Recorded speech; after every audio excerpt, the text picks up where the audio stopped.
아멘. 우리 함께 말씀 보겠습니다. 말씀은 예레미야 31장 10절에서 20절까지입니다. 구약성경 예레미야 31장 10절에서 20절까지입니다. 우리 한 절씩 교독하겠습니다. 이방들이여, 너희는 여호와의 말씀을 듣고 먼 섬에 전파하여 이르기를, 이스라엘을 흩으신 자가 그를 모으시고 목자가 그 양떼에게 행함같이 그를 지키시리로다. 여호와께서 야곱을 구원하시되 그들보다 강한 자의 손에서 속량하셨으니 그들이 와서 시온의 높은 곳에서 찬송하며 여호와의 복 곧 곡식과 새 포도주와 기름과 어린 양의 떼와 소의 떼를 얻고 크게 기뻐하리라. 그 심령은 물된 동산 같겠고 다시는 근심이 없으리로다 할지어다. 그때 처녀는 춤추며 즐거워하겠고 청년과 노인은 함께 즐거워하리니 내가 그들의 슬픔을 돌려서 즐겁게 하며 그들을 위로하여 그들의 근심으로부터 기쁨을 얻게 할 것임이라. 내가 기름으로 제사장들의 마음을 흡족하게 하며 내 복으로 내 백성을 만족하게 하리라. 여호와의 말씀이니라. 여호와께서 이와 같이 말씀하시니라. 라마에서 슬퍼하며 통곡하는 소리가 들리니 라헬이 그 자식 때문에 애곡하는 것이라. 그가 자식이 없어져서 위로받기를 거절하는도다. 여호와께서 이와 같이 말씀하시니라. 내 울음소리와 내 눈물을 멈추어라. 내일에 삭슬 받을 것인즉 그들이 그의 대적의 땅에서 돌아오리라. 여호와의 말씀이니라. 너의 장래에 소망이 있을 것이라. 너의 자녀가 자기들의 지경으로 돌아오리라. 여호와의 말씀이니라. 에브라임이 스스로 탄식함을 내가 분명히 들었노니 주께서 나를 징벌하심에 멍에 익숙하지 못한 송아지 같은 내가 징벌을 받았나이다. 주는 나의 하나님 여호와이시니 나를 이끌어 돌이키소서. 그리하시면 내가 돌아오겠나이다. 내가 돌이킨 후에 뉘우쳤고 내가 교훈을 받은 후에 내 볼기를 쳤사오니 이는 어렸을 때 치욕을 짐으로 부끄럽고 욕됨이니이다 하도다. 에브라임은 나의 사랑하는 아들 기뻐하는 자식이 아니냐. 내가 그를 책망하여 말할 때마다 깊이 생각하노라. 그러므로 그를 위하여 내 창자가 들끓으니 내가 반드시 그를 불쌍히 여기리라. 여호와의 말씀이니라. 아멘. 예레미야 30장에서 33장까지 이스라엘과 유다의 구원에 대한 하나님의 소망의 말씀이 다시 선포됩니다.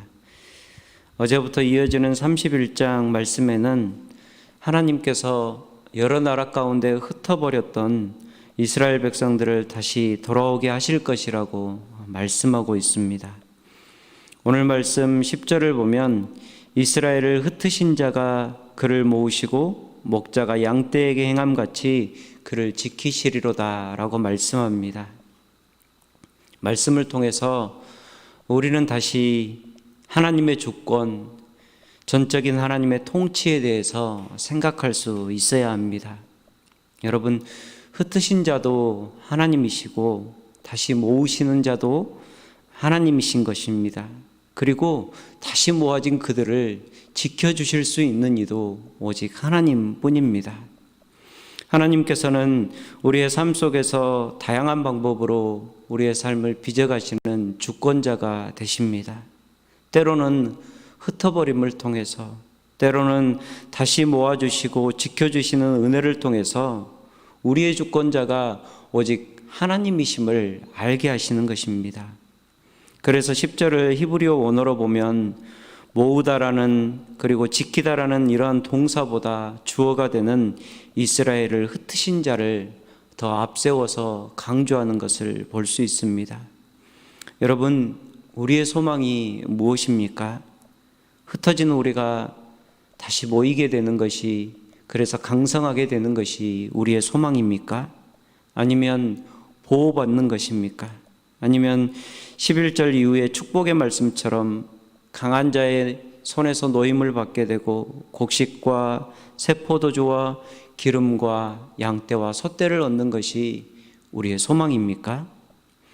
여러분, 우리의 가장 큰 소망은 하나님께서 나를 붙잡고 계시는 주권자가 되신다라는 것, 그것이 우리의 가장 큰 소망인 줄 믿습니다. 하나님께서 내 삶의 주인이 되셔서 나를 여전히 이끌어가고 계시다는 것이 나에게 가장 큰 소망이 되는 것입니다.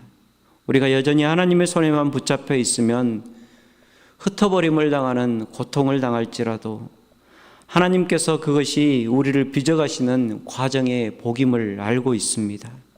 하나님께서 주시는 회복의 복도 하나님이 우리 안에 있을 때 진짜 복이 되는 것입니다.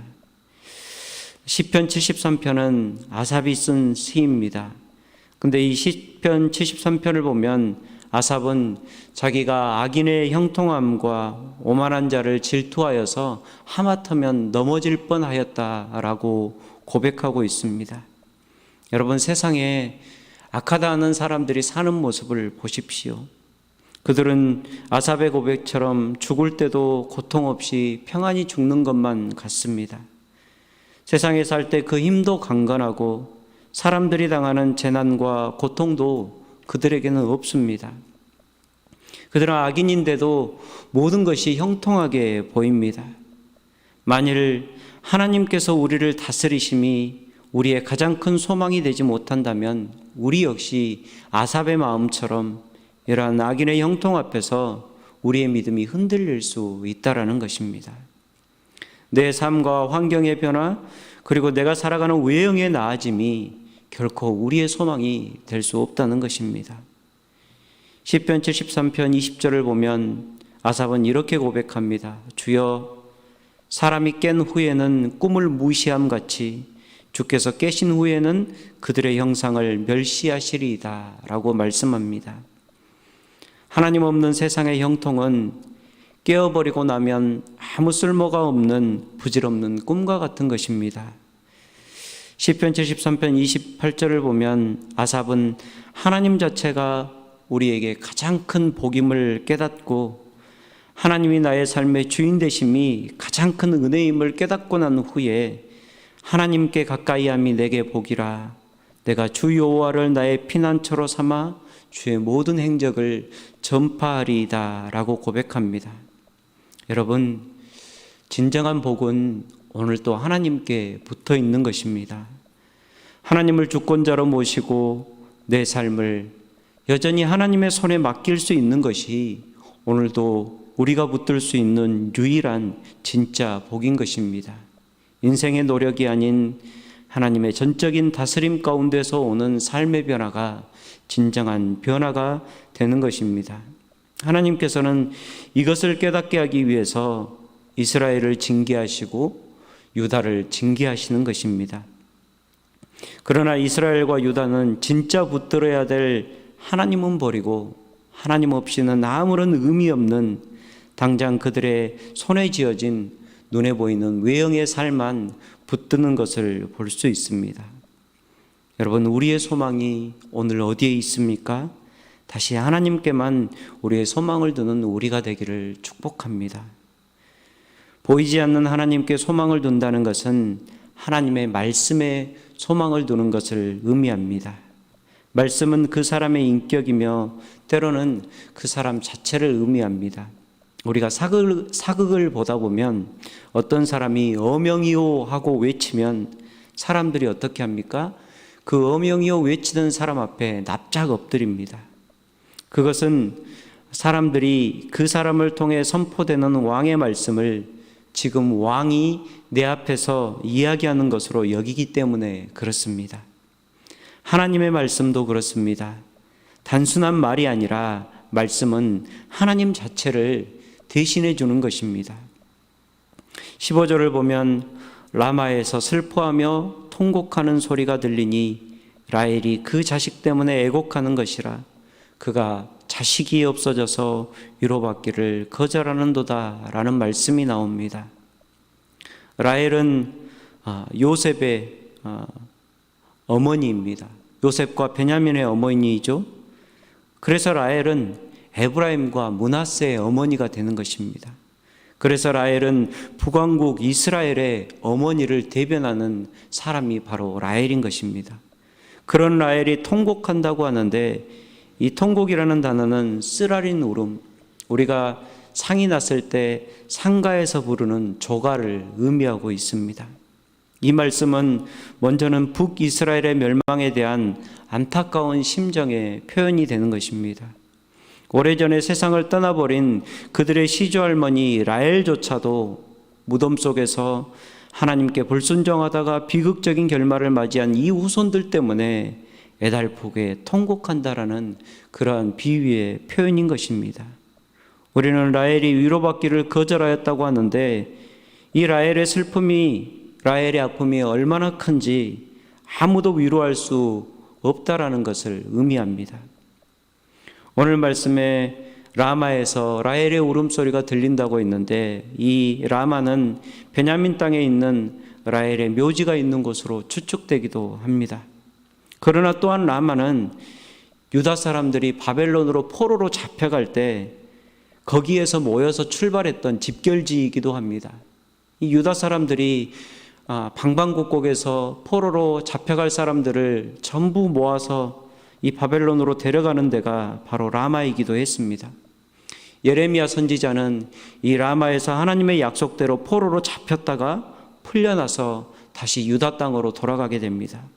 그러나 자신은 돌아가게 되지만 거기서 자신의 동포들이 바벨론 땅으로 끌려가게 되는 처참한 광경을 이 선지자는, 말씀을 선포했던 선지자는 직접 지켜봐야 했습니다. 그래서 사실 라마에서 통곡한 라헬의 눈물은 먼저 멸망한 북왕국 이스라엘만을 위한 눈물이 아니라 결국 돌이키지 못하고 북왕국 이스라엘과 똑같은 멸망의 길을 가는 남유다를 위해 흘린 눈물이고, 그들에게 하나님의 마음을 가지고 애끓는 심정으로 마지막까지 회개의 말씀을 선포해야 했던 선지자 예레미야의 눈물인 것입니다. 여러분, 그런데 소망과 위로는 하나님의 말씀이 선포됨으로 시작되는 것입니다. 16절과 17절을 보면 하나님께서 내 울음소리와 내 눈물을 멈추라 라고 말씀하여 주십니다. 내가 내 일에 삭슬 받게 되고 대적의 땅에서 돌아오리라 라고 말씀합니다. 너의 장래에 소망이 있을 것이라 라고 회복을 선포합니다. 지금 선지자를 통하여 선포되는 말씀이 하나님의 말씀인 줄 듣는 청중은 다 알고 있습니다. 다 알고 있을 텐데도 하나님께서는 계속하여 반복하여 말씀하여 주십니다. 14절에 보면 여호와의 말씀이니라, 또 15절에도 여호와께서 이와 같이 말씀하시니라, 16절에도 여호와께서 이와 같이 말씀하시니라, 여호와의 말씀이니라, 17절에도 여호와의 말씀이니라, 그리고 마지막 20절에도 여호와의 말씀이니라 라는 말씀으로 마무리가 되는 것을 볼 수 있습니다. 10절부터 14절, 15절부터 17절, 18절부터 20절까지 나누어지는 모든 단락이 그 내용도 내용이지만 바로 이 선포되는 말씀이 분명한 하나님의 말씀이라는데 그 초점이 맞추어져 있는 것을 볼 수 있습니다. 여러분, 이 말씀이 진짜 하나님의 말씀이기에 소망이 있는 것입니다. 통곡하는 라헬의 슬픔은 분명하고 신실한 하나님의 말씀으로 극복되고 위로될 수가 있는 것입니다. 오늘도 쉽지 않은 길을 걸어가는 가운데도 우리가 소망을 가질 수 있는 것은 신실하신 하나님의 말씀이 나에게 있기 때문입니다. 사랑하는 여러분, 말씀을 더욱 붙드시는 여러분이 되시기를 축복합니다. 말씀을 붙드는 것이 하나님을 붙드는 것이고 하나님 안에 거하게 되는 것입니다. 하나님의 약속 안에, 하나님의 말씀 안에 거할 때 우리는 인생의 진정한 평안, 다시는 근심이 없는 물된 동산 같은 평안 안에 거하게 되는 것입니다. 여러분, 또 하나의 진정한 복은 깨닫는 복입니다. 18절과 19절을 보면서 마치 예수님의 탕자의 비유와 같은 그림이 그려집니다. 먼저 18절과 19절을 보면 에브라임은 패역한 아들이었지만 다시 하나님께로 돌이킵니다. 그리고 그 돌이킨 에브라임이 이렇게 고백합니다. 에브라임은 스스로를 멍에에 익숙하지 못한 송아지였다라고 비유하면서 그래서 자신이 하나님께 징벌을 받았다라고 고백합니다. 에브라임이 분명히 깨달았다는 것은 주께서 나를 징벌하심에 내가 징벌을 받았나이다, 이 한마디에서 모두 알 수 있습니다. 남유다는 포로로 사로잡혀가고 멸망당하는 그 순간에까지도 이 사실을 깨닫지 못했습니다. 그런데 에브라임은 이제 이것을 하나님께서 나를 포로로 사로잡혀가게 하셨다, 하나님께서 나를 징계하셨다라는 것을 스스로 고백할 수 있게 된 것입니다. 또 19절을 보면 내가 돌이킨 후에 뉘우쳤고 내가 교훈을 받은 후에 내 볼기를 쳤다라고 말씀하는데, 여러분, 볼기를 치는 것은 옛날에 중동 사람들이, 그 고대의 근동 사람들이 한탄을 할 때 하는 몸짓이었다고 합니다. 그래서 우리말로 치면 내 가슴을 쳤다라는 표현이 되는 것입니다. 하나님의 약속의 말씀 앞에 에브라임은 가슴을 치며 기도합니다. 주는 나의 하나님 여호와이시니 나를 이끌어 돌이키소서, 그리하면 내가 돌아오겠나이다. 20절은 에브라임의 이런 간절한 요청에 대한 하나님의 응답입니다. 20절 말씀을 보면 에브라임은 나의 사랑하는 아들, 기뻐하는 자식이 아니냐라고 이렇게 질문하고 있습니다. 그런데 히브리어 원어를 보면은 이 문장이 이중 의문문으로 기록이 되어 있습니다. 의문문이 두 개가 나오는 것입니다. 직역해 보면 에브라임은 내게 귀한 아들이지, 큰 기쁨의 자식이지 라고 직역할 수가 있겠습니다. 하나님께서 마치 탕자의 아버지가 멀리서도 아들의 모습을 알아보고 달려와서 안고 아들을 맞이하여 집으로 들어가는 것처럼 에브라임은 당연히 하나님의 귀한 아들이요 기쁨의 자식임이 틀림없음을 하나님께서 먼저 말씀하여 주시는 것입니다. 또 내가 그를 책망하여 말할 때마다 깊이 생각하노라 라고 말씀합니다. 징계 중에 있지만 징계 가운데 나라를 잃고 고달프게 살아가는 북왕국 이스라엘을 그 100년이 넘는 시간 동안 하나님은 한 번도 잊어본 적이 없고 여전히 그들을 깊게 생각하고 계시는 것입니다. 자녀를 위한 징계는 죽이기 위한 심판이 아니라 살리기 위한 가르침입니다.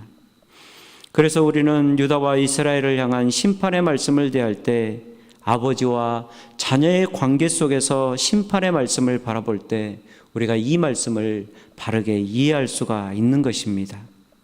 하나님은 에브라임을 위하여 내 창자가 들끓는다라고 말씀합니다. 우리말에도 이와 비슷한 표현이 있습니다. 애간장이 끊어진다라는 표현입니다. 이미 100년 전에 망해버린 북왕국 이스라엘이지만 하나님은 아직도 그 이스라엘 때문에 애간장이 끓는다는 것입니다. 하나님은 여전히 사랑하시고 여전히 기다리십니다. 하나님은 우리가 무엇을 잘하기를 원하는 것이 아니라 무엇보다 깨닫고 오늘 하나님께로 돌아오기를 기다리고 계시는 것입니다. 우리가 하나님께 드릴 수 있는 유일한 삶의 열매가 깨달음이고 돌이킴입니다. 여전히 부족하지만 하나님께서 하나님께 돌이킨 하나님의 자녀들을 뜨거운 마음으로 안아주시는 것입니다. 그래서 깨달음은 오늘 또 가장 큰 복이 되는 것입니다. 자녀만이 누릴 수 있는 특권은 뉘우치고 돌아가면 여전히 기다리시는 부모가 있다라는 것입니다. 사랑하는 여러분, 오늘 또 우리는 다시 간절한 마음으로 하나님께 돌아가기를 소망합니다. 다시 돌이켜 하나님을 향하는 발걸음에 하나님께서 먼저 달려오셔서 안아주시는 은혜를 누리는 사랑하는 성도님들이 되시기를 주의 이름으로 축복합니다. 기도하겠습니다. 아버지 하나님, 오늘도 다시 주님께 간절히 돌아갑니다. 여전히 부족하고 한 주도 방황했을지라도 또다시 주님께 돌아갑니다. 약속의 말씀대로 받아주시고 주의 사랑으로 위로하시고 소망을 허락하여 주옵소서. 아버지 하나님만이 우리의 참 소망이요 주님께서 우리를 향하여 선포한 하나님의 말씀만이 소망임을 고백하오니 우리의 온 삶이 사랑하는 아버지 안에 주 안에 늘 거하게 하여 주옵소서. 오늘도 우리의 삶을 주님께 맡겨드리며 살아계신 예수님의 이름으로 기도합니다. 아멘. 하늘에 계신 우리 아버지여,